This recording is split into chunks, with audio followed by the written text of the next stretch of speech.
네, 반갑습니다. 반갑습니다. 네. 일주일 잘 보내셨습니까? 네.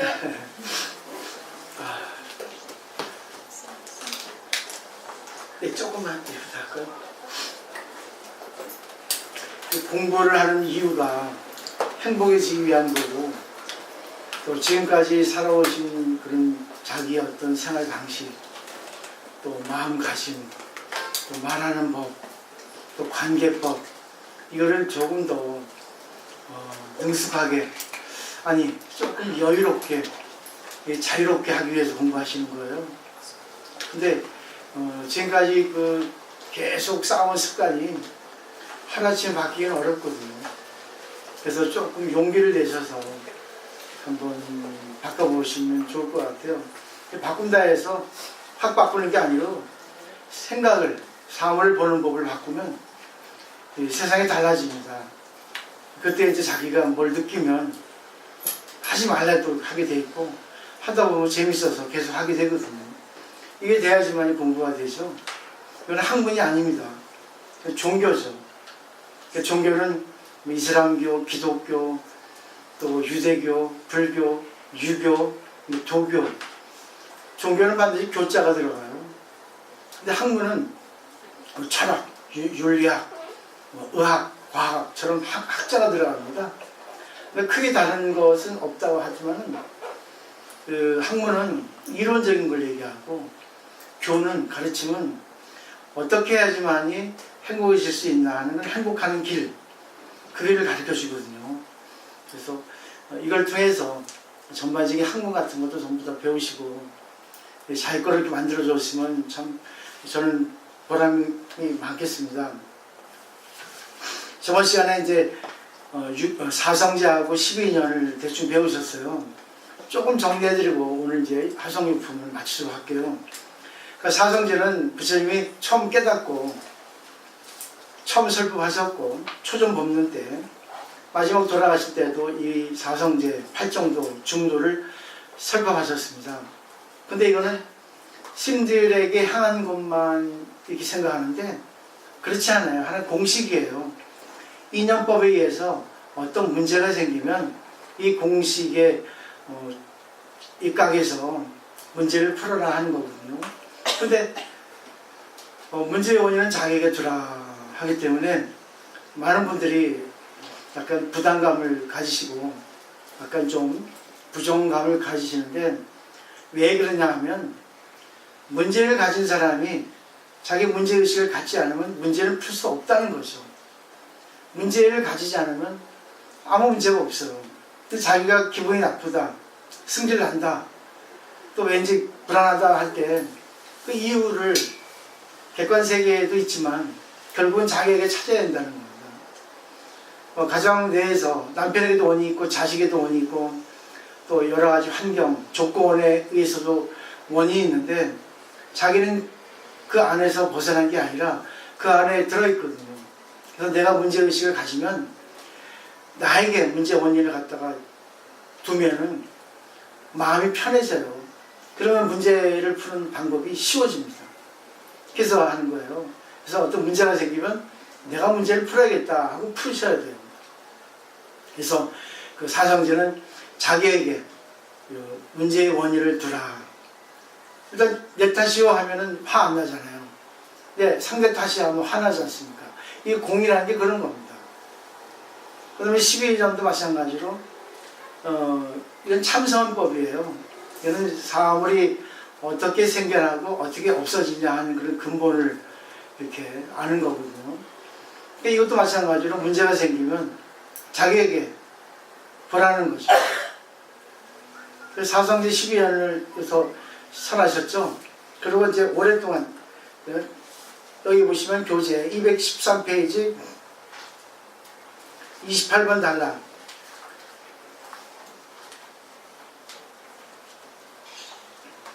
이만겁을 진행을 하셔죠. 이만겁은 상당히 오랜 시간이에요. 2만 년이라고 생각하시면 됩니다. 쉽게. 아니죠. 2만 곱하기 만이니까 얼마나 많은 숫자가 있어요. 그러니까 상상도 못할 긴 시간이라고 생각하시고, 계속 이걸 의지해서, 이 공식에 의지해서 사시란 말입니다. 문제가 일어나도 이 생각으로 이 공식에 도용해서 입각해서 푸시고, 또 좋은 것도 이 공식에 의해서 풀면은 모든 그런 사물이 일어나는 그 생성, 과정, 그리고 소멸 과정까지 다 이렇게 볼 수 있거든요. 그러면 치매 안 걸려요. 머리를 쓰니까. 그러니까 눈 감고 보시면 됩니다. 눈 뜨고 책 보는 것도 아니기 때문에 하여튼 어떤 인연 관계에 있어서 어떤 뭐 사물, 어떤 현상이 생기면 이렇게 계속 하시라는 겁니다. 그러니까 평소에 이렇게 하시는 게 좋아요. 근데 안 되죠. 왜? 욕심이 많으니까, 내 마음대로 하고 싶으니까. 넘겨보세요. 그 다음에 이제 대승경전을 받아가셨는데, 그것이 바로 묘법, 연화, 그리고 보살들을 가르치는 법이고, 부처님이 아끼고 보호하시던 가르침이었죠. 이게 마지막입니다. 그렇기 때문에 우리가 이 법화경을 배우기 위해서는 기본 베이스, 기본 전제가 내 마음을 먼저 비우는 거예요. 내 마음을. 이게 되어 있습니다. 그래서 이제 했는데 쭉 보시면 계속 받아가지고 읽고 외우고 통달했다는 거 되죠. 계속 숙지하는 겁니다. 계속 반복해서 공부를 하는 거예요. 이게. 그리고 29번 단락을 보세요. 이때 16보살 사면은 부처님께서 방에 들어가 고요히 선정에 드신 줄 알고 각각 법상에 올라가서 84,000급 동안 사부대증을 위해서 묘법의 날령을 분별해서 널리 해설하니라. 하나하나의 보살들이 600만한 나이 당하사 중생들을 제도하여 보여주고 가르쳐서 이롭고 기쁘게 하시며 세상의 깨달음에 대한 마음을 얘기하니라. 그러니까 여러분도 마찬가지로 이걸 따라서 하셔야 됩니다. 그냥 학문으로 넘겨보시면 불교 학이 되어버립니다. 그러니까 중생을 구제해야 돼요. 내가 구제가 먼저 돼야 되겠지만 나는 일단 공부를 해서 내가 이거를 계속 공식에 입각해서 공부를 하는 과정에 내가 완성되지 않아도, 부처가 되지 않아도, 부처가 되기 이전은 보살이거든요. 그러니까 결국 묘법면하경 보살이 되는 겁니다. 내가 몰라도 남에게 전해주다 보면 자기는 공부가 되게 돼 있어요. 남을 가르쳐야만이, 남에게 전해줘야만이 자기 것이 정리됩니다. 이런 뜻이에요. 근데 여기서 간단히 제가 알기 쉽게 이제 말씀을 드릴게요. 이 세상에는요, 잣대가 있습니다. 잣대라는 것은 사물의 어떤 계산, 측량하는 그런 눈금이죠. 근데 세상에 잣대가 있어요. 여러분도 잣대가 있고. 그래서 세상의 잣대는 예를 들면 좋은 거 나쁜 거, 재죠. 길고 짧죠. 재죠. 돈 많다 돈 없다. 능력 있다 능력 없다. 그리고 저 사람은 부드럽다. 저 사람은 조금 승질을 못됐다. 게으르다 부지런하다. 이 잣대로 재죠. 그리고 세상의 잣대는 좋은 것만 좋아하고 나쁜 것은 싫어합니다. 그러니까 좋은 거는 우리가 받아들이고 나쁜 건 버리지 않는 것이 세상의 잣대예요. 그러다 보니까 예를 들면은 회사에서 일을 못하면 좌천되든지, 또 일을 잘하면 또 진급이 되든지, 또 일을 잘하면 월급을 많이 받고, 일을 못하면 또 월급을 많이 못 받고, 그리고 일을 잘하면 대우를 받고, 일을 못하면 대우를 못 받죠. 학교에서도 마찬가지죠. 시험이라고 하는 잣대를 가지고 거기서 점수가 높으면 우등생이라 하고, 점수가 얕으면 열등생이라 합니다. 가게도 그래요. 똑같은 가게가 있는데 맛은 똑같은데 한 집에 손님이 많으면 저 집은 참 좋은 집이다 하고 맛있는 집이다 하고, 손님이 없으면 이 집 맛없는 집이라 합니다. 세간의 잣대가 그렇습니다. 근데 그 반대에 출세간의 잣대가 있어요. 여러분께서는 출세간의 잣대를 많이 배우셨을, 공이라고 하는 잣대입니다. 근데 이것도 마찬가지로 이 잣대로 사물을 잽니다. 치수, 어떤 측량을 합니다. 근데 이 잣대는 부처님 잣대죠. 눈금이 없어요. 잣대인데 잣대가 아닌 잣대입니다. 눈금이 없으니까 이 사람이 잘났다, 이 사람이 못났다 하는 그런 평가를 내릴 수가 없습니다. 이게 이 잣대가 공의 잣대예요. 이 잣대를 배우셔야 돼요. 근데 재밌는 게 뭐냐면 이 잣대는 똑같이 생긴 것을 그렇게 재는 잣대가 아닙니다. 전부 다른데 전부 달라서 가치가 있다는 거예요. 그 시에 이런 시가 있습니다. 나는 손을 벌려서 날개짓 타고 하늘을 날라 하는데 날 수가 없다. 작은 새는 날개짓을 해서 하늘을 난다. 근데 그 작은 새는 나처럼 땅을 밟고 달릴 수가 없다. 나는 몸을 흔들어 가지고 소리를 낼 수 없지만 저 방울은 자기 몸을 흔들어 가지고 아름다운 소리를 낸다. 그렇지만 나는 저 방울이 하나의 소리를 내는 것이지만 난 여러 가지 소리를 낼 수 있다. 자, 거기서 이제 결론이 나옵니다. 나, 작은 새, 방울 전부 다 다르다. 전부 다 다른데 전부 다 아름답다. 전부 다 좋다. 이게 바로 부처님 잣대입니다. 전부 다 다른데 전부 다 좋은 거예요. 이게 바로 부처님 잣대입니다. 똑같이 뭐 사출계산하고 대지정청초를 똑같이 해가지고 다 좋다는 게 아니라 전부 이렇게 다른데 다 좋다는 겁니다. 독일의 철학자, 실존주의 철학자 괴테가, 또 프랑스 철학자, 실존주의 철학자요 사르트르가 그렇게 얘기했습니다. 인간에 있어서는 휴머니미자, 어느 것도 필요하지 않은 게 없다. 인간은 각기 살아갈 의미가 있다, 존재가 있다. 그랬거든요. 그걸 예를 들어서 말하면 어떤 사물을 만들 때, 물건을 만들 때 용도를 생각하고 만든다는 거예요. 예를 들면 구두 같은 거. 자, 아빠 구두 만들면 아빠에게 맞는 구두를 만들겠죠. 자식 구두를 만들면 자식에게 맞는 구두를 만들겠죠. 또 비가 오면 비가 오는 또 장화를 만들겠죠. 그죠? 용도에 따라서 구두를 만드는데, 근데 사람들이 자기 하고 싶은 대로 하려고 하기 때문에 용도에 맞지 않는 구두를 갖다가 억지로 맞출 뿐이다. 그래서 문제가 생긴다는 거죠. 용도에 맞기만 하면 되는 거죠. 근데 그 용도에 맞게 하려는데 사람은 누구나 욕심이 있거든요. 그래서 자기에게 없는 걸 더 갖고 싶어 하고 자기 마음대로 하고 싶어 하거든요. 근데 그때 용도가 안 맞거든요. 내가 그때 어울리지 않는단 말이죠. 이럴 때 문제예요. 그때 아시 안 하면 되는데, 해도 내가 져도 되는데, 이겨도 되는데, 세간의 잣대는 이기지 않으면 안 된다. 왜? 평가주의니까. 네? 근데 부처님 잣대는 존재주의거든요. 존재의 그 자체의 의미를 두거든요. 근데 세간의 잣대는 가치주의예요.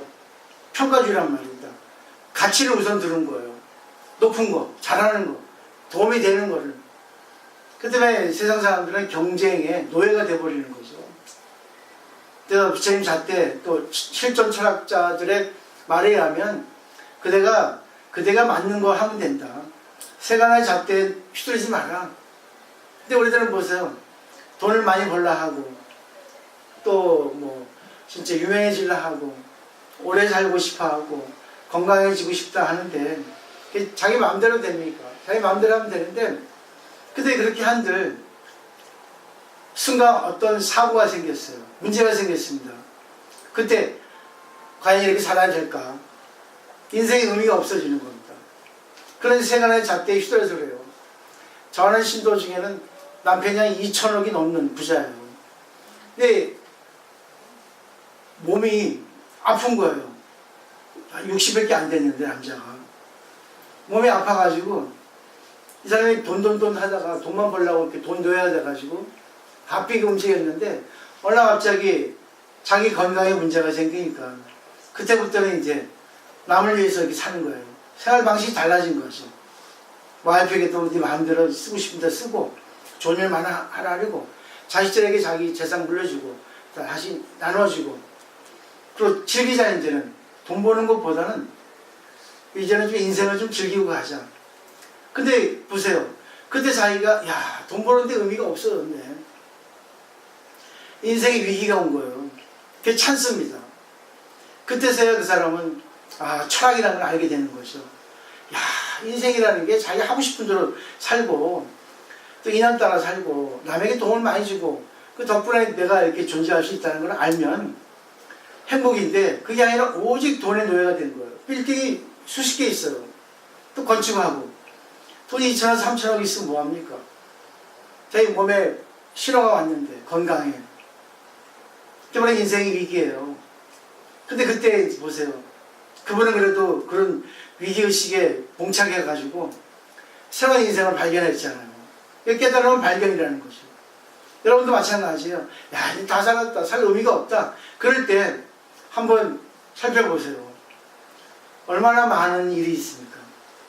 나이를 먹어서 할 것이 많고, 뭘 배워도 되고, 남에게 베풀어도 되고, 세상에 가치 있는 것만이 존재할 수 있는 세계는 아니에요. 가치 없는 건 주결하는 세계가 아닙니다. 근데 세상에 잣대의 노예가 돼가지고 돈이 있어야 되고 공부 잘해야 되고 이뻐야 되고 남에게 도움이 돼야 된다는데, 그건 다 위선적인 겁니다. 너무나 자기 욕심이 많은 거예요. 세상의 잣대의 노예가 된 거죠. 근데 보세요. 내가 잘 되면 반드시 내 반면 못 되는 사람이 있어요. 그죠? 내가 돈 있으면 반면 돈 없는 사람이 있습니다. 전 돈 진짜 없어요. 오직 있는 거는 머리밖에 없어요. 인간성도 있죠. 의리 있고. 돈보다는 내가 인간성을 더 좋아하죠. 그러니까 돈을 못 버는지 몰라요. 그렇지만 그건 저의 그릇이라 생각해요. 그릇. 그래서 실존주의 철학자는 신을 인정하지 않잖아요. 왜? 저쪽 그 기독교 쪽이나 저쪽 신을 인정하는 데는, 조물주를 인정하는 데는 신이 이 세상을 만들었다, 창조했다, 인간을 만들었다 그럽니다. 그 신이라면 인간을 좋게 만들어야 되고 세상한테 이렇게 하게 만들어야 되는데 세상은 그렇지 않잖아요. 그죠? 그러니까 신이 잘못해가지고 만든 게 인간이다.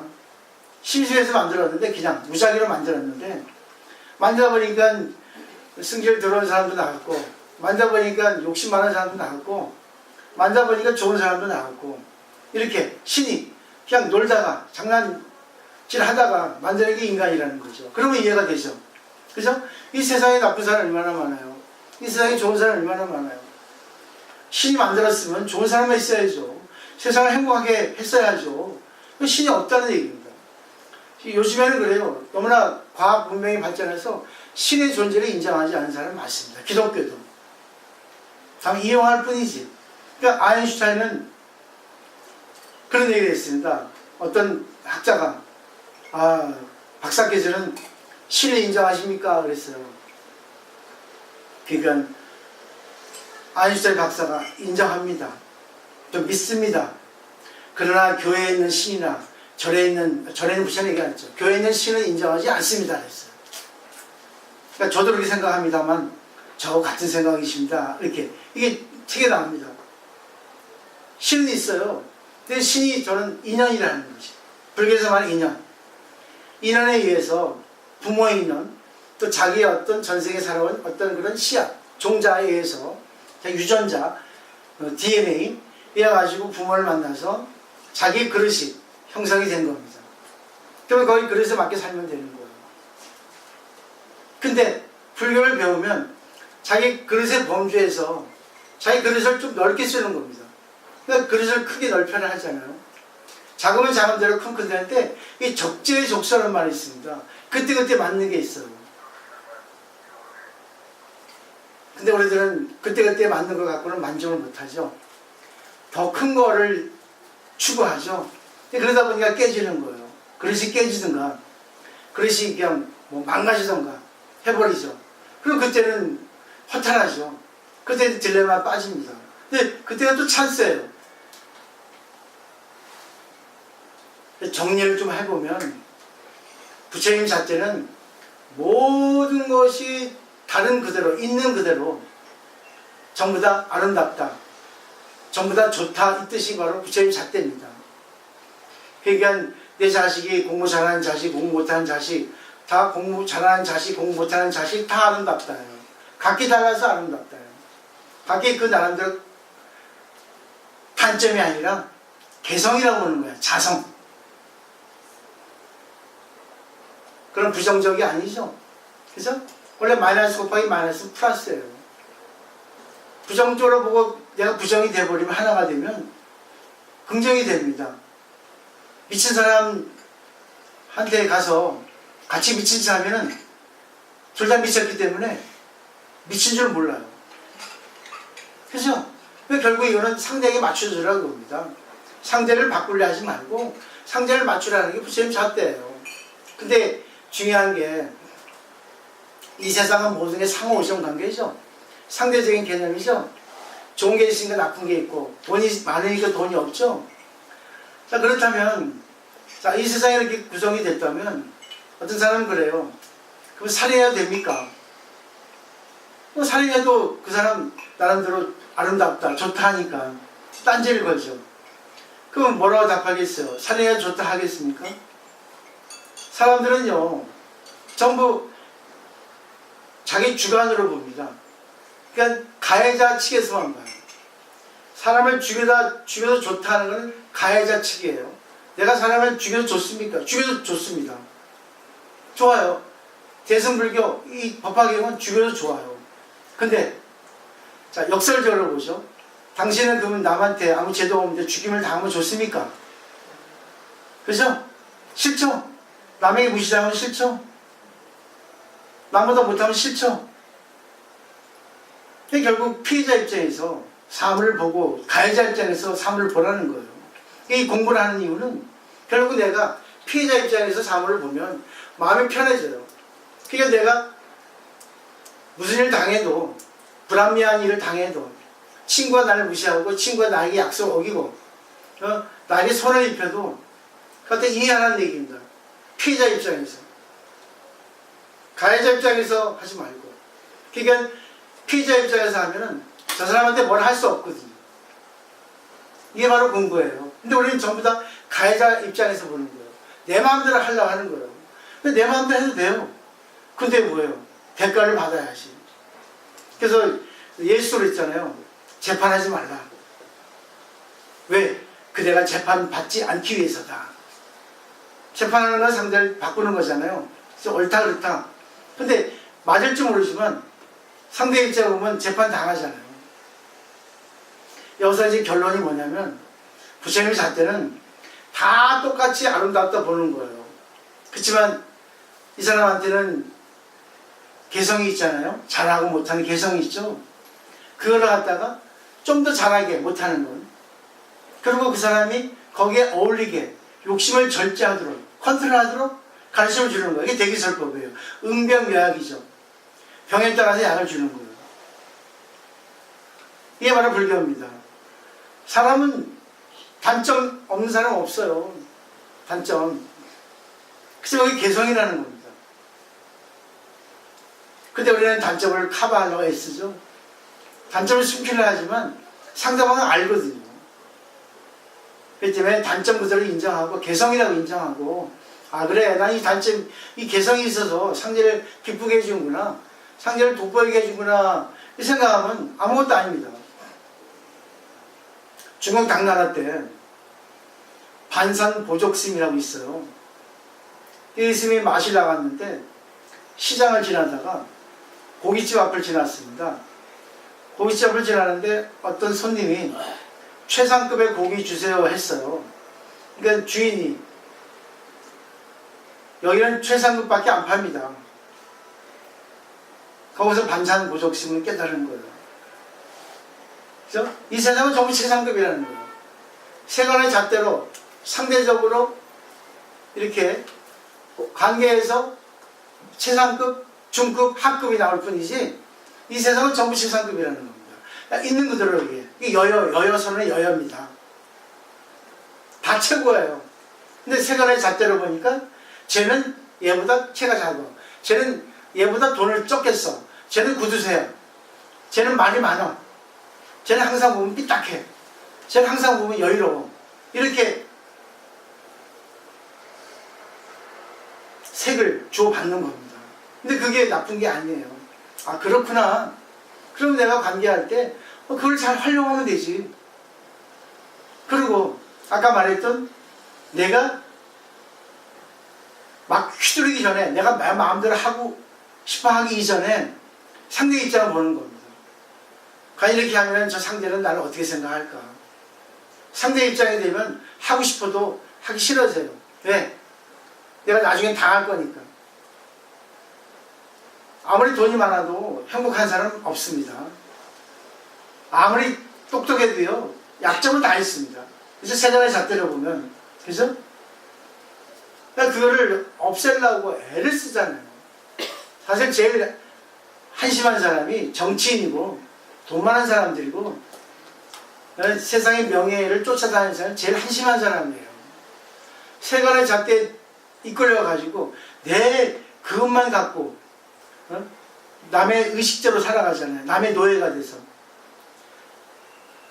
압박을 받잖아요. 세간의 압박을 받고 자기 생각대로 못 하잖아요.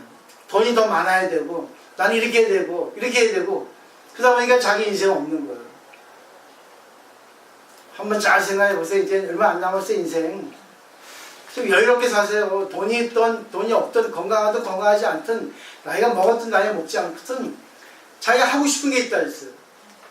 자꾸 하고 싶은 거 하시면 돼요. 좀 전에 보살님이 자기 혼자 20년 혼자 살았는데 남자 없을까 이러더라고. 아, 있으면 찾으면 되죠. 아, 뭐 없다 하더라고. 아니, 찾고 싶으면 내가 먼저 찾으세요. 그러면 있습니다, 반드시. 다 임자 있는 사람들이고 혼자 있는 사람은 없대요. 무슨 소리예요? 눈 크게 뜨고 보면 혼자 있는 사람이 많아요. 다 자기 조건에 의해서 찾으니까 문제가 되지. 그죠? 찾으려면. 그러니까 자기 하고 싶은 대로 하시면 돼요. 근데 중요한 거는 누에가 장단점이 있기 때문에 그를 온전히 수용하고 상대의 단점은 내가 커버해주고 또 내 단점을 상대가 커버해줄 수 있는 그런 관계를 하기 위해서는 구체적인 잣대를 가져야 된다. 이게 못 변변하기예요. 답이 나오셨죠? 네. 또 하나 말씀드릴게요. 토끼와 거북이 이솝 이야기 나오는 거 아시죠? 네. 근데 우리는 어릴 때 잘못 배웠어요. 세간의 잣대에서 배우니까 토끼가 졌어요. 낮잠 자다가. 거북이가 이겼어요. 그래서 저도 어릴 때 나 거북이같이 끈기 있게 세야 되겠다 했죠. 뭣도 모르고. 근데 이제 뭐 학교 다닐 때 뭐 철학을 배우고 나서 아 이건 아니다. 다 각기 나름대로 존재의 가치가 있는데 이건 아니다. 근데 왜 이런 것이 나왔을까? 그러니까 이솝이야는 우하잖아요. 뭔가 우리에게 가르침을 주는 거란 말입니다. 그래서 저는 생각을 합니다. 어떻게 토끼가 거북이한테 지겠습니까? 어떻게 지겠어요? 말도 안 돼요. 근데 토끼는 토끼의 그릇이 있고 거북이는 거북이 그릇이 있죠. 근데 친구예요. 동료입니다. 동료니까 경주를 했죠. 그죠? 경쟁한 거죠. 근데 토끼가 잤어요. 거북이가 이겼습니다. 그 틈을 타서. 그 사람들이 그래요. 아이고 토끼가 교만해서 골인 하고 나서 잘 것이지. 아이고 까불랑 데다가 졌네. 이렇게 얘기하는 사람도 있고 아이고 그 경쟁이 안 되는 건데 경쟁이 안 되는 걸 경쟁해가지고 휘말렸지 않습니까? 있어요. 여러 사람이 있습니다. 근데 지금 이 견해는 좋아요. 할 필요가 없는 걸 경쟁하잖아, 사람들이. 벌써 딱 승부가 돼 있거든요. 할 필요 없잖아요. 근데, 나라에 따라서 해석이 다릅니다. 뭐, 카멜론, 또, 이란, 또, 인도. 같이 보면 해석이 전혀 달라요. 인도 해석을 들어보죠. 그건 거북이 나쁜 놈이다. 토끼하고 거북이는 분명히 친구 사이고 동료 사이일 텐데 토끼가 지금 잠을 자고 있는데 그것도 경쟁한다고 해도 친구인데 동료인데 깨우고 정정당당히 경쟁을 해야 되지 않나? 맞죠? 또 더 격한 또 해석은 거북이가 나쁜 놈이다. 아니 토끼가 낮잠을 잔다고 이렇게 하지만 낮잠이 이제 지금 심장마비 걸려가지고 죽기 일부 직전인지 모르지 않냐. 어떻게 그걸 그냥 두고 가냐. 아무리 경쟁이 좋다 한들 비인간적이다. 거북이 나쁜 놈이다. 어떤 사람은 그래요. 전 거북이 같이 안 살겠습니다. 경쟁을 위해서, 경쟁에 이기기 위해서는 수단 방법 가리지 않는 이 세상 사람들입니다. 지금 정치인들 보세요. 지금 돈 많은 사람들 보세요. 경쟁에 이기려고요. 온갖 수단 방법 다 안 가립니다. 난 그게 제일 싫어요. 난 내 중답게 살자고 그러지. 돈 밝히지 말고 진짜 올바른 걸 가르쳐주자. 그래서 지금 이 시대에 종교에 힘이 없는 이유가 바른 말을 못해서 그렇습니다. 부처님은 항상 다 좋게 보시는데 인간이기 때문에 이 집단 생활하면 소리가 나잖아요. 소리가 날 때 불러서 훈계를 합니다. 그럼 되겠니? 네가 수행자로서 그렇게 하면 안 되지. 훈계를 하셨거든요. 근데 부처님을 미워한 사람이 없었거든요. 다 가르침을 줬거든요. 그러니까 계속 공부해서 이제 아라한이 됐죠. 많은 사람들, 스님들이. 근데 부처님처럼 그렇게 이렇게 일일이 지적할 수 있는 그런 스님이 과연 우리나라에 얼마나 있을까? 괜찮아. 마음 비우세요. 정말 무책임한 일이에요. 안 좋은 건 안 좋은 거잖아요. 근데 결국 부처님이 잣대는 모든 사람들이 각기 있는 그대로 다 장단점이 있어. 다 개성이 있죠. 근데 그걸 갖다가 그 사람에게 문제가 생기면 문제를 병리학자죠. 의사죠. 꺼내가지고 고쳐주는 겁니다. 망가진 부분을, 마음 망가진 부분을 고쳐주는 거예요. 몸도 고쳐주고 마음도 고쳐주고. 근데 이게 원상태로 안 될 경우도 있죠. 그럼 그때 네가 알아서 그대로 살아라. 나이가 먹어서 육체가 약해지면 그대로 살아. 사는 방법이 거기 있거든. 병에 걸리면 병에 걸려도 이제 병에 걸려도 사는 방법이 있거든. 돈이 없어서 사는 방법이 있거든. 근데 자기 그릇에 넘치게 자기가 100만 원 가지고 살아야 되는데 1000만 원 가지고 살라니까 그걸 갖다가 추구하면서 획득하려고 별수단 방법 안 가리잖아요. 근데 그런 사람들 보고 스님들은 지적을 해줘야 되거든요. 근데 지적해주면 안 와요. 절이 10밖에 없냐? 이거 이렇게 중됐지 이놈아. 철 없어 이거. 딴 절 가봐. 아이고 보살님 오셨어. 가지고 야 양말 벗고 나와. 뭐겠어요? 이것 때문에. 이것이 없으면 못 살아요. 근데 이것 때문에 죽습니다. 돈 때문에 죽어요. 돈 때문에 자기 인간성을 잃습니다. 돈 가슴에 자기 인생을 갖다가 허비하는 거죠. 주체성이 없어집니다. 한 번쯤 생각해 보세요. 몇 번 면하가 이런 겁니다. 그러니까 그냥 있는 그대로. 그러니까 좀 집에 계시면 또 자식들 있잖아요. 첫째, 둘째 다 다르죠. 그럼 첫째한테 맞는 거 해주면 돼. 둘째한테 맞는 거 해주면 돼. 근데 부모의 욕심이라는 거는 안 되는 걸 억지로 하려고 시켜. 그러다 보니까 안 되니까 뭐예요? 돌아버려. 그러니까 또 안 되면 어떻습니까? 절에 가서 기도 붙여. 또 전바지 가서 전바. 뻔히 알면서 자기 대리만족, 부모 대리만족 때문에 그래요. 남편도 그래요. 안 되는 거 이해해주고 봐주면 돼. 그리고 그 안 되는 거 도와주고 이해해주고. 진짜 성장하기 시작하면 되죠. 어떻게 보면요, 여러분들은 남편에 대해서 내가 피해자라고 보죠. 아, 이거 결혼 전에 안 그랬는데 결혼하고 보니까 완전 속았다. 아, 우리 남편 바뀌었어요. 근데 남편 입장 보면 남편이 피해자일 수가 있어요. 쟤랑 결혼해가지고 아주 피 맞어. 제 말 틀립니까? 남자나 여자나 생적 구조가 좀 달라서 좀 남자는 여성화되고 여성은 남성화된다잖아요. 근데 그걸 조금 공부를 하시면 그걸 조금 이렇게 발휘를 하셔야 돼요. 그리고 안아주셔야지. 나를 위해서 30년 살아줬는데 얼마나 공헌자입니까? 응? 나를 30년 동안 먹여줬는데 그리고 모든 걸 다 하게 해줬는데 조그만 한두 가지 단점이 있으면 어때요? 그 개성이라 보면 되지. 아, 저 덕분에 보세요. 내가 그걸 갖다가 알 수 있고 보완해 줄 수 있었잖아. 그 보살이 되는가를 생각이 되면 법화경은 생활을 갖다가 부자로 만들고 건강해지고 그게 아니라 있는 현실에서 현실을 보는 법을 바꾸는 거예요. 근데 그러다 보니까 여유로워집니다. 부작용이 없어지는 거예요.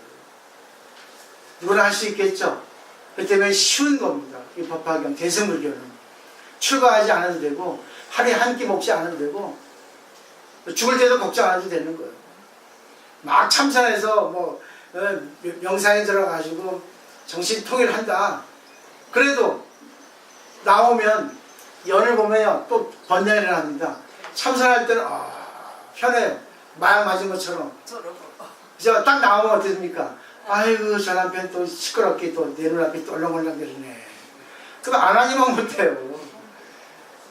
그게 공부인데 그거를 하기 위해서 참선한 건데 참선할 때 따로 생활할 때 따로 그러면 뭐예요? 따로 오빠이지. 하긴 귀한 국밥보다 따로 오빠이 맛있지만 그러니까 아내 따로 남편 따로 하면 안 됩니다. 따로 해도 같이 있으면서 따로 있으면서 같이 이렇게 하는 것이 바로 하나이면서 둘이면서 하나인 돌입니다. 제 말 틀린 거 없죠? 네. 그 다음에 214페이지 쭉 읽어보시면 또 이제 부처님의 맨 마지막 줄에 보면 84,000법 동안 선정에 머무르셨다 했죠? 근데 여기서 이제 뭐예요? 구원실성 본불, 법신불이 나타나는데 그 밑에 보세요. 29번 달라. 했죠. 그 다음에 이제 215페이지 보세요. 좀 읽으면 좀 그러니까 그 30번 달라 밑에서 네 번째 보죠. 그대들은 모두를 마땅히 자주자 친근하며 모시고 공양하라. 왜냐하면 만일 성문이나 벽지문이나 보살들이 이 심정보살이 설하는 경법을 능히 믿고 받아들이지 않아서 해방하지 않은 사람은 마땅히 최상의 깨달음과 열애의 지혜를 얻으리라고 했다. 그러니까 묘법연화경은 성문연각 보살 세 개의 가르침이 있어요. 그 때문에 법화경이 어려운 겁니다. 근데 알고 나면 쉬워요. 이게. 그러니까 모든 걸 다 이해하라는 거죠. 모든 걸 다 이해한 선상에서 상대에게 미워하지 말고 상대를 연민히 생각하고 제가 그릇이 망가졌네. 지금 저렇게 하면 그릇이 깨질 텐데. 연민이. 그래서 항상 부처님은 이 연민한 중생아, 불쌍한 중생아 이러는 거예요. 이 그릇 깨지고 네 인생 망치는데. 그래서 그때 이제 법을 설하는 겁니다. 네 그릇대로 살아. 욕심 좀 줄여. 욕심 컨트롤 하셔야 됩니다. 그래서 학교에서 항상 선생님이 성적 평가하잖아요. 적성 써놓고. 그렇죠? 왜 그러겠어요? 그런 걸 통해가지고 걔가 어떻게 진행을 해야 되는가, 또 어느 것이 맞는가. 이 적성이라는 게 참 중요합니다. 어릴 때부터. 그렇지만 또 적성이 그렇다 하더라도 자기가 공부를 하는 것에 따라서 적성이 달라질 수가 있어요. 저 같은 성격도 달라졌거든요. 공부를 해서. 성격은 바꿀 수 있거든요. 많은 선생님들이 50살 넘어서 바꿨어요. 좀 바꾸실 필요가 있습니다. 그러기 위해서는 많은 말 하기보다 많은 말 들어보시면 자기 성격이 바뀌어져요. 최고로 어려운 게 남의 말 듣는 겁니다. 남하고 관계할 때 듣는 거 많이 하세요. 듣고 두말하지 말고 들어보십시오. 그리고 곰곰이 음미해 보세요. 그 사람 입장이 돼서. 그러면 그 사람이 가해자인지 피해자인지, 또 내가 가해자인지 피해자인지 이게 보입니다. 그러니까 가해자 입장에서 생각하고 피해자 입장에서 생각하는 거예요. 그게 인연이라는 거예요. 인연을 살리는 거예요. 그 다음에 30번 달라. 부처님께서 여러 비구들에게 말씀하셨느니라. 이 16보살이 항상 몇 번 면하기를 살아가기를 좋아했다는 거죠. 그러니까 여러분도 스스로 해야 돼요. 스스로. 좋아야 됩니다. 공부하기 좋아야 되고 또 공부 얘기하기 좋아야 되고 항상 어떤 일이 생기면 공부에 의지해서 가르침에 의지해서 그 문제를 풀고 하나하나의 보살들의 교환 600만원 나의 당하사 중생들은 세세생생의 보살과 함께 나서 그의 법문을 듣고는 모두 믿고 이해하니라. 이런 인연으로 400만원 부처님 세조를 만나면서 지금까지 끝나지 아니하니라. 그러니까 지금 우리가 이렇게 받아 지내는 거예요. 이게 바로 우리 숙세의 인연입니다. 전생은 모르죠? 근데 이 글을 보고 내 전생은 내가 공부했구나. 그래서 이걸 만났구나. 그러면 법화경 중대 포기하지 않습니다. 에이, 무슨 뜬구름 잡는 소리 하고 있어. 왜 이런 게 세계적으로 이렇게 인정이 되고 있습니까? 요즘에는 시대가 달라서, 시대가 너무 발전해서 학자들이 다 밝혀내 이런 걸요. 우주적인 차원으로, 천문학적인 차원으로, 철학적인 차원으로, 심리학적인 차원으로 다 밝혀내고 있거든요. 그 다음에 신유왕자의 현재의 모습입니다. 여러 비구들이여 내가 이제 그들에게 말하노라. 저 부처님의 제자 16사미들이 지금 모두 최상의 깨달음을 얻고 현재의 시방 국토에서 법을 설하고 한량없는 백천만화 보살들과 성문들이 권속이 되어 있느라. 이거는 권속이라는 것은 그만큼 내 밑에 식구가 있다는 거예요. 내 사람들 교화한 겁니다. 그 보살들도, 거살들도 공부를 하다 보면 나를 따르는 사람이 생기게 돼 있어요. 왜? 내가 법화경 진리처럼 말하고 생활하니까 주위 사람들이 상담을 하고 의지를 합니다. 그래서 권속이 되는 거예요.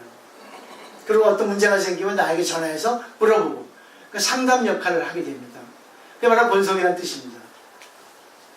있으세요? 자기 옆에?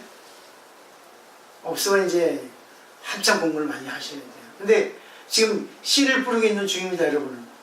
씨를 뿌려서 지금 싹이 안 날 뿐이죠. 씨가 뿌려져 있죠.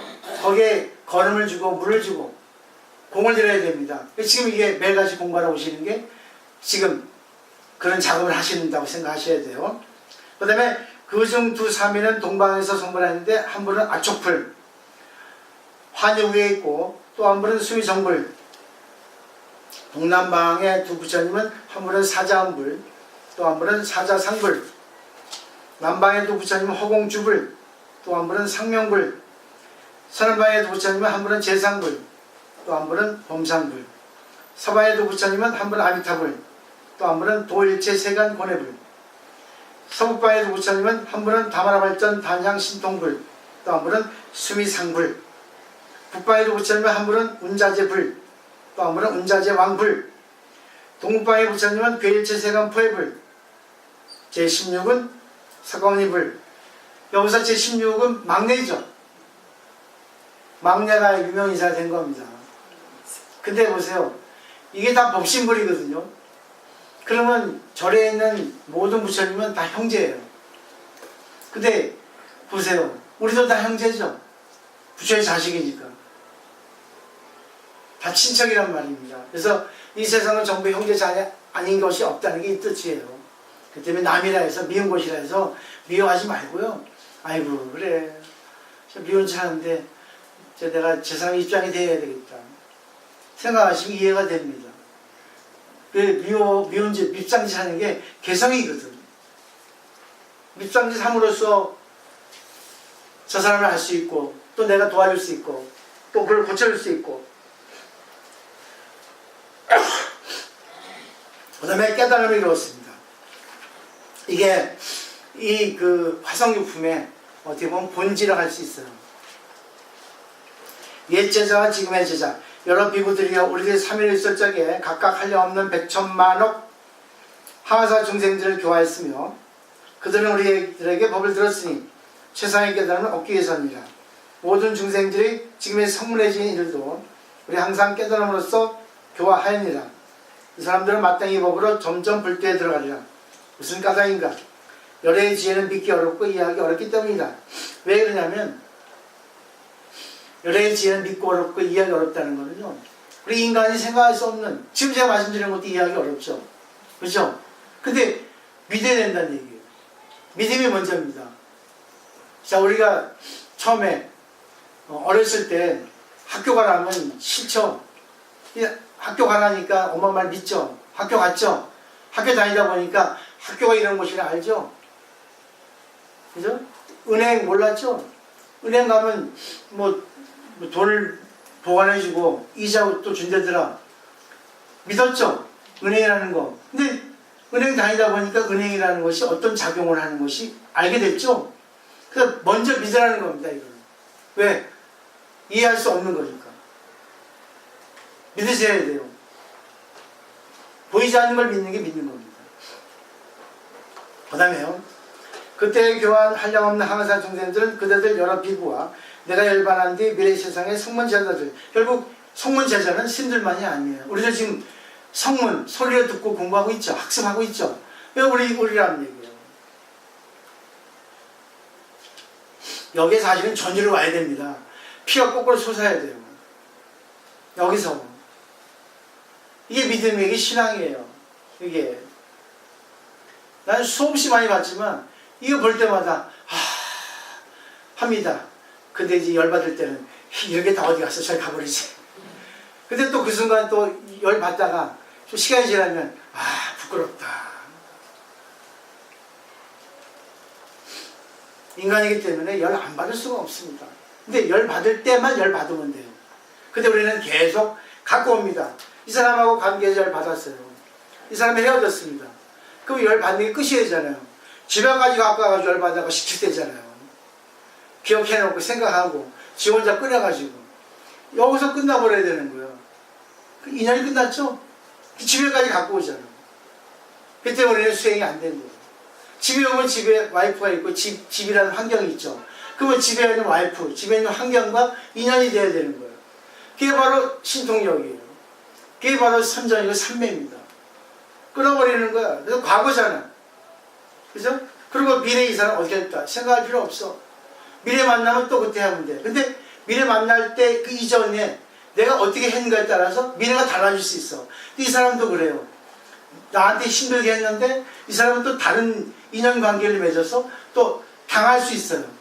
그럼 이 사람이 나한테 미안한 생각이 들겠죠? 그럴 수 있겠죠?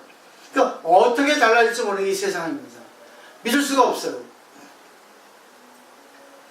어느 날 갑자기 딱 기도하고 나니까 전화가 왔어요. 아유, 저 아시겠습니까? 누구시죠? 전대현에서. 예, 반갑습니다. 그러니까. 저번에 500만 원 빌렸는데 갚으려고요. 야, 땡 잡았어. 잊어버리고 있었는데. 그런 일이 있습니다. 또 전화 왔어요. 돈 좀 빌려달라고. 야, 이것도 참 어떻게 해요. 그때 인연이에요. 그때만 하면 돼요. 인연만 딱 하고 그 인연이 지나면 다른 인연을 맺으면 돼요. 그러니까 계속 이 상념, 이 기억이라는 거를 자꾸만 없애는 훈련을 해야 됩니다. 인간은 망각의 동물이니까 자꾸만 공으로 이렇게 승화시켜야 돼요. 계속 갖고 있자 하루 종일. 좋은 것도 갖고 있으면 안 돼요. 좋은 거 갖고 있다가 나중에 당합니다. 분위기 당하시고. 그죠? 좋은 거 있다가 나중에 누가 돈 빌려줘 하면은 하고 빌려줬다가 뛰잖아.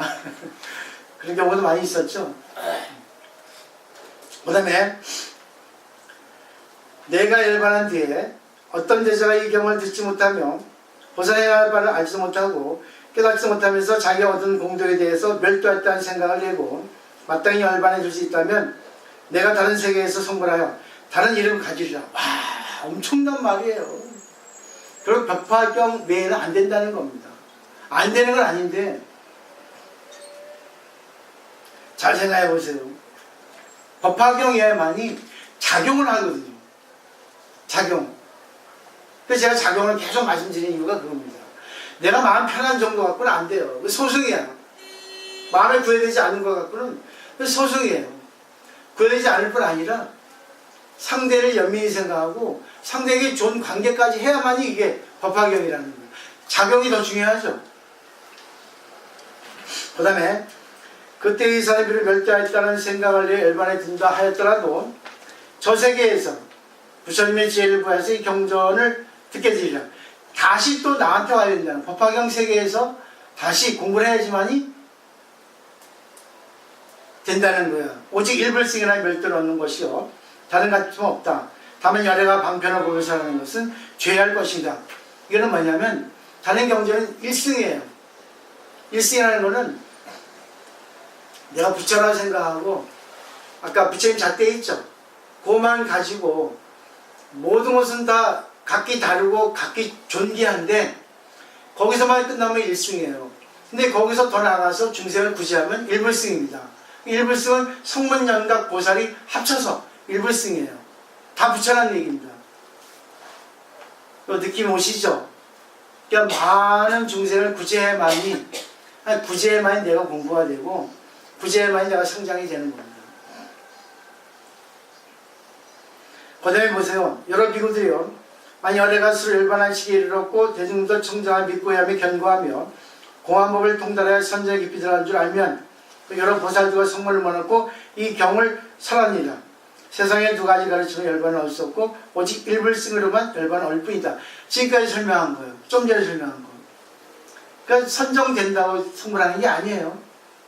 많은 사람이 착각하지. 그게 마지막에 이 법학에 읽어야 되는 겁니다.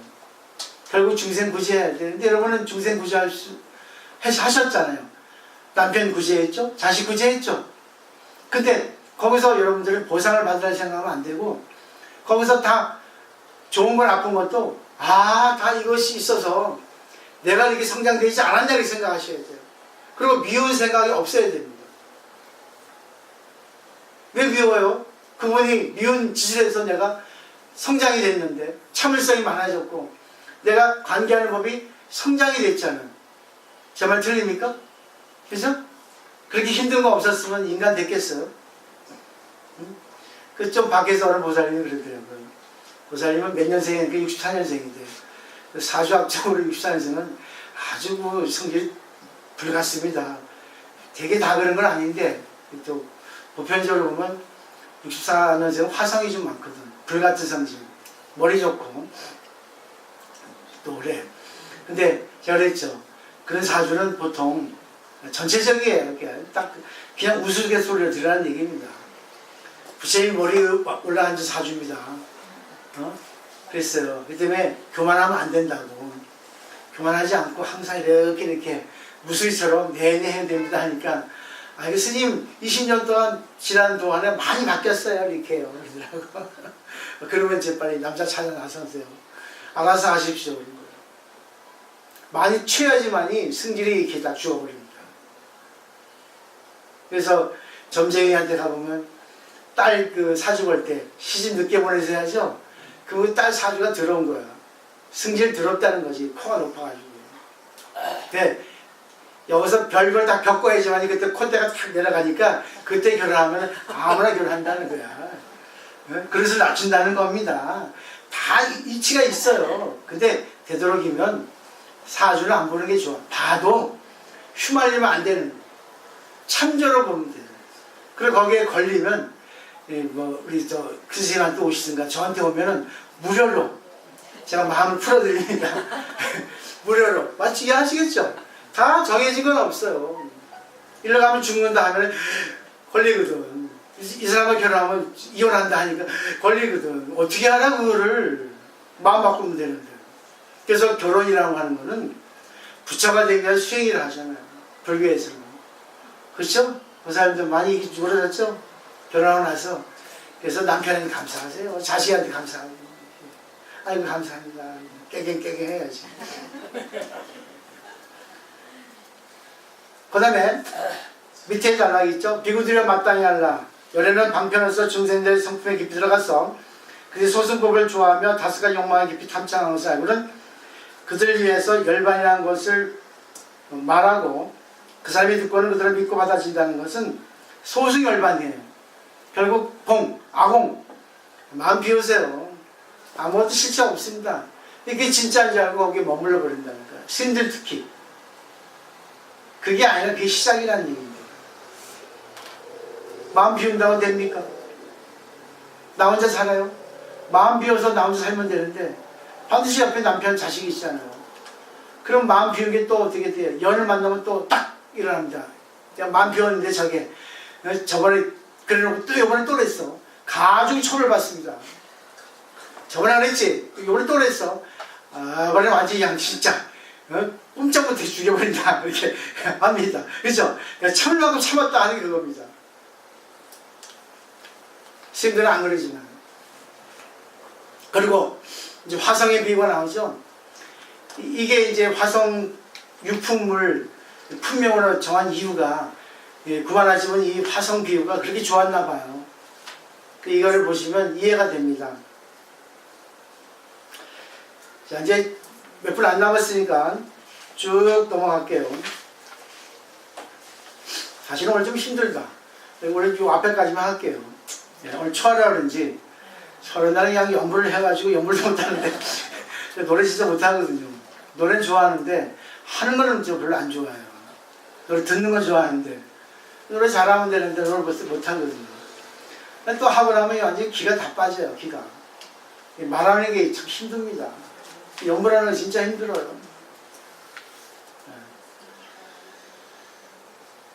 근데 막 하는 겁니다. 막 큰 소리 질러 소리 질러 하고 질러버리는 거야. 그냥 이제 되게 목이 아파요. 비유한데 마치 500유순. 500유순은 유순이라고 하는 그런 수산은 보통 10kg를 합니다. 10kg. 이거 좀 알고 계세요. 중요한 거는 제가 단위를 알려드립니다. 그러니까 500유순이니까 10kg니까 5000kg가 되겠죠. 서울 부산 거리죠.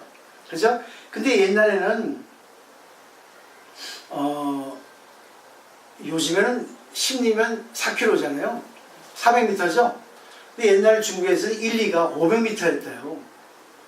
1, 2가 500m면 말리면 어떻게 되겠습니까? 5000km죠. 희한하게 이게 연결됩니다. 재밌죠? 그러니까 500유선은 결국 뭐야? 5000km야. 옛날에는 1, 2가 우리가 요즘 말하면 400m인데 중국에서는 500m였거든. 그러니까 10리면 5km잖아요. 여기서 보세요. 만리장성은 만리잖아요. 만리. 결국 그걸 갖다 환산하면 5000km가 되는 거예요. 그러니까 여기 보면 500유순이 5000km에 해당이 되는 거거든. 계산해보면. 재밌죠? 서울, 부산 거리 정도 됩니다. 좀 더 위에까지 가겠지만. 근데 이게 부처님께 가는 길이라는 겁니다. 상당히 멀죠. 쭉 됐어요. 이 보물을 찾아갑니다. 여기서. 근데 한 인솔한 이가 있었어요. 리더죠. 여러분 패키지 여행 가면은 가이드가 따라와 깃발들잖아요. 따라오세요 하잖아. 그게 인솔자입니다. 예, 부처님이에요. 그 안목이 있는 사람. 총명하고 지혜가 많고 험한 길에 통하고 막힌 형편을 잘 알아서 여러 사람들을 데리고 이 험난한 길을 통과했었죠. 데려가는 사람들이 중대에서 물러갈 마음이 생겨 인솔한 사람이 말했습니다. 이제 극도로 필요하고 또 무서워서 다시도 나아갈 수 없고 앞길은 아직도 매우 머니 이제 그만 되돌아갈까 합니다. 인솔한 이가 방편이 많아서 이렇게 생각했습니다. 참으로 애석하구나. 이 사람들은 어찌해서 큰 보물을 구하지 않고 물러가려 하는가. 이게 생각하고는 방편으로서 험난한 길에서 300유순 3000km까지 온 거죠. 한 마을을 변화해서 만들어 놓고 여러 사람들에게 말하였니라. 여기까지 보고 정리 좀 할게요. 500유순은 부처님 세계고 일불승 세계고, 근데 우리가 이 세계를 가려고 지금 여러분들이 지금 공부하고 계시죠? 공부하는 과정에서 힘들었죠? 그러니까 스님들이 방편으로 법을 설했죠? 무슨 법이죠? 성문영가의 법, 사성제 12년 설했죠? 그러니까 공의 가르침입니다. 철학적으로 보면. 그러니까 힘들어요 스님. 살기 힘들어요. 기도 좀 하겠어요. 하세요. 그러면서 공부하다 보니까 스님들이 가르쳐주죠. 힘든 거에 대해서 조금만 더 가면 됩니다. 힘들어하는데 조금만 더 가면 됩니다. 자, 오세요 하면서 이제 쉬는 곳이 바로 뭡니까? 지금 여러분 지금 이 순간이요. 마음 편해지죠. 어떨 때는 공부하면 약발이 며칠 가죠. 바로 나가서 없애는 사람도 있지만 어떤 분이 일주일 간다 하대. 그래서 기다려진다 그래요. 구도심이 많은 사람은 그렇습니다. 지금 300유수까지 온 거는 지금 어느 정도 편하잖아요. 야, 그래, 인생 별거 있어. 야, 내가 하고 싶은 대로 살자. 내가 화낼 때는 화내고, 또 내가 울 때는 울고, 내가 진짜 술도 먹을 때 먹고, 운동할 때 하고, 또 져줄 때는 져주고, 예? 약할 때는 약한 모습 보이고, 인간적으로 살자고 겁니다. 이게 바로 진짜 참작이에요. 근데 우리는 전부 다 가식이잖아. 돈 많아야 되고, 없어도 인연차야 되고, 잘난 척 해야 되고, 많이 배웠다 해야 되고, 하죠. 그러다 보니까 자기가 없어지는 거예요. 진짜 자기를 속여버리잖아. 그래서 지금 여기까지 공부했죠? 넘겨보세요. 큰 성이 바로 화성보초입니다. 변한 성, 화성이 바로 변화한 성이라는 뜻이거든요. 그들은 무서워하지 말고 되돌아가지도 말라. 저기 큰 마을이 있으니 그 안에서 마음대로 즐길 수 있을 것이라. 만약 저 마을에 들어가면 편하게 살 수 있고 앞으로도 나아가면 보물 있는 곳에서 갈 수가 있느니라. 이게 바로 지금 공부 단계라 생각하시면 돼요. 저도 여기입니다. 여기 머물러 있는 거예요. 지금 저가. 여러분도 그렇고 저도 그렇고. 왜? 부처는 될 수 없어요. 영원히 ING이기 때문에. 영원히 진행. 우주가 영원히 돌죠. 그죠? 영원히 팽창하고 있지 않습니까? 그러니까 부처는 우주이기 때문에 우리가 부처가 될 수는 없어요. 죽으면 부처가 되죠. 우주 하나가 되니까. 그래서 부처의 작용은 나오지 않거든. 왜? 인간이 몸을 받아야만 부처의 작용이 인간에 의해서 이렇게 실현되기 때문에. 그때는 부처 되려 할 필요 없어요. 부처가 사람이 가르치면 가지고 가면 되는 거예요.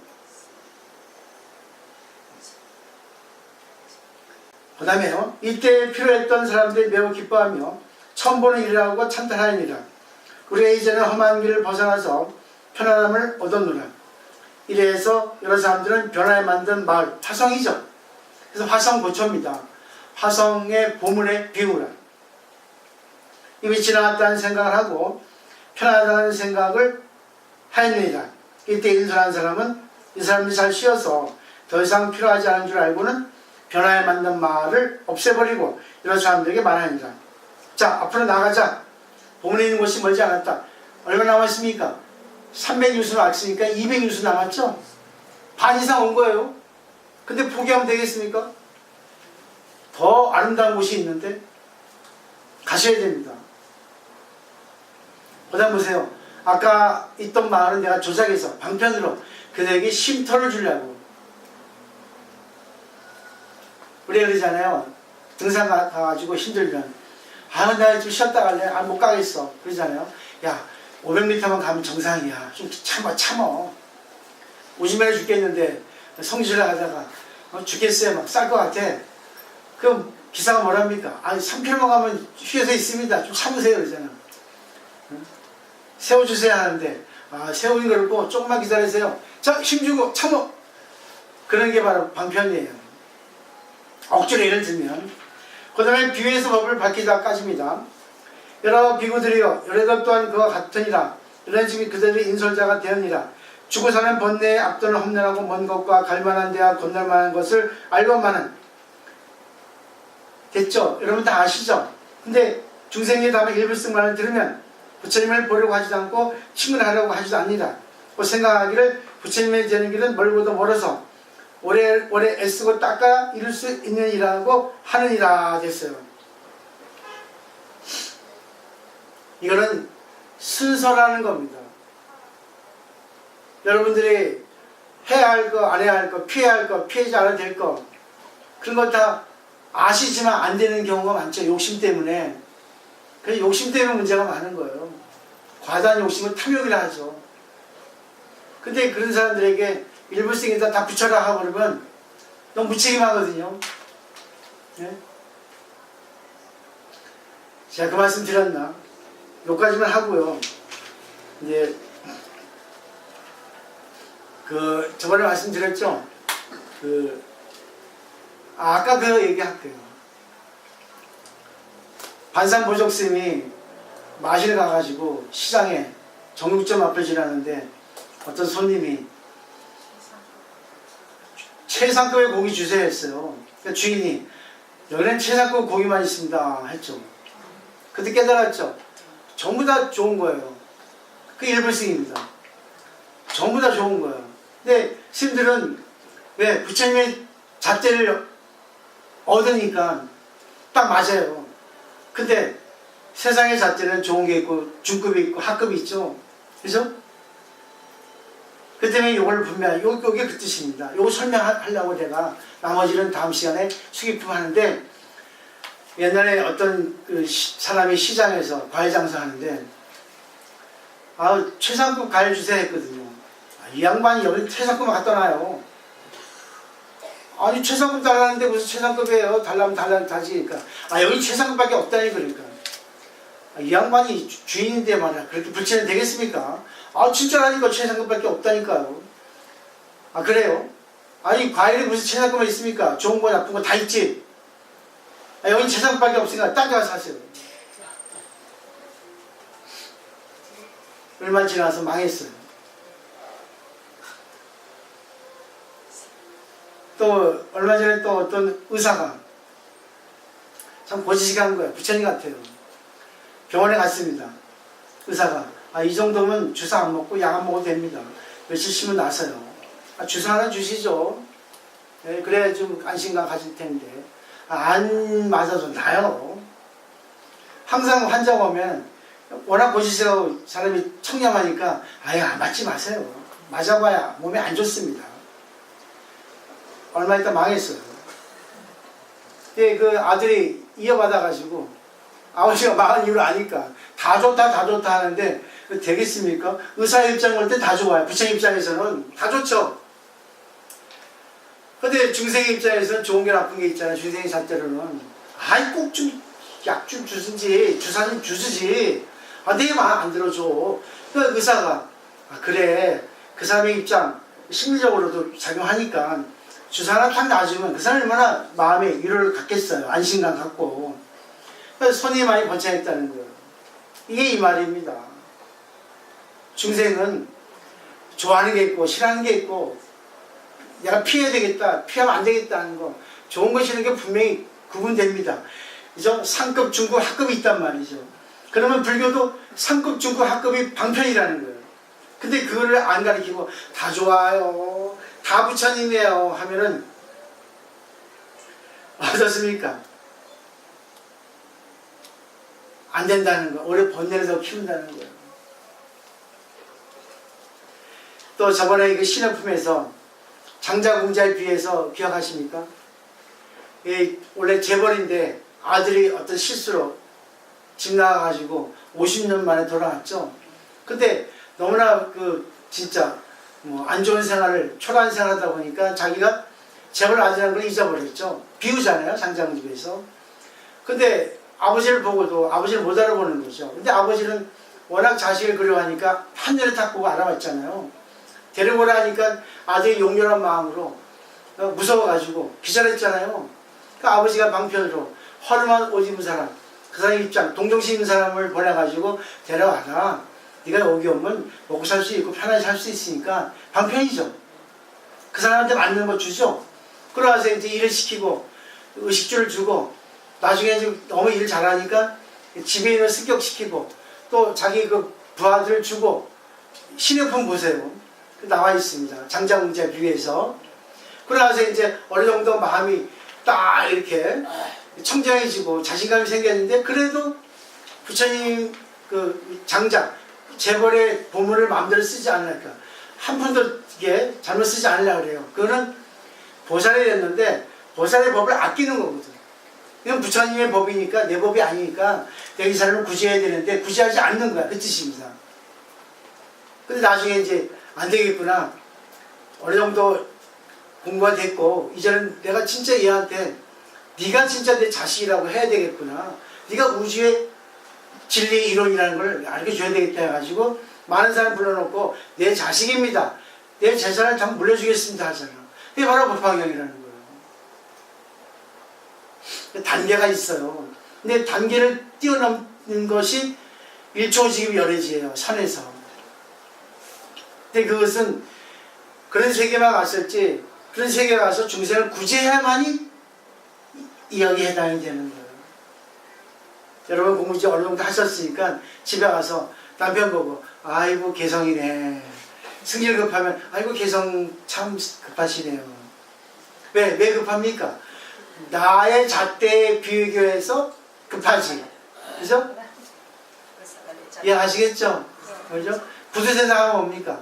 내가 생각한 잣대에 견주어서 구두세상 하지 않습니까? 나는 이뻐하지 않고 다른 사람이 이뻐하면 어떻습니까? 남을 즐겁게 해주면 되는데 좀 그 승질 받지만 그런 그 모습을 보고 내가 자성이 약해서 이 남자를 끌어당기는 힘이 약해서 저 남자가 다른 여자한테 가는구나 생각해야 되는 거예요. 내가 딱 당겨보세요. 이렇게 일본 말로 휘파리 있죠. 삐끼. 그런 휘파리는 휘바루 삐끼는 삐꾸, 땡긴다는 뜻이거든. 여기 가면 뭐 술집이나 이런 데 가보면, 아이고, 이거 술 드시고 가세요. 놀다 가세요. 또 장사치 가면, 아이고, 싸요. 2,500원, 3,000원 하죠. 여기 휘파리 삐끼거든요. 일본 말로. 땡긴다는 뜻이에요. 딱 소리를 질렀는데, 관심 있는 거야. 그러면 끌려가잖아. 그렇기 때문에 휘발로, 그러니까 막 땡기는 힘이 세야 되는 거예요. 억지로 땡겨오는 게 아니라, 여보, 이런 좋은 거 당신 좋아하는 게 있어 하면은 온다는 얘기죠. 그게 뭐겠어요? 아이고, 당신 개성입니다.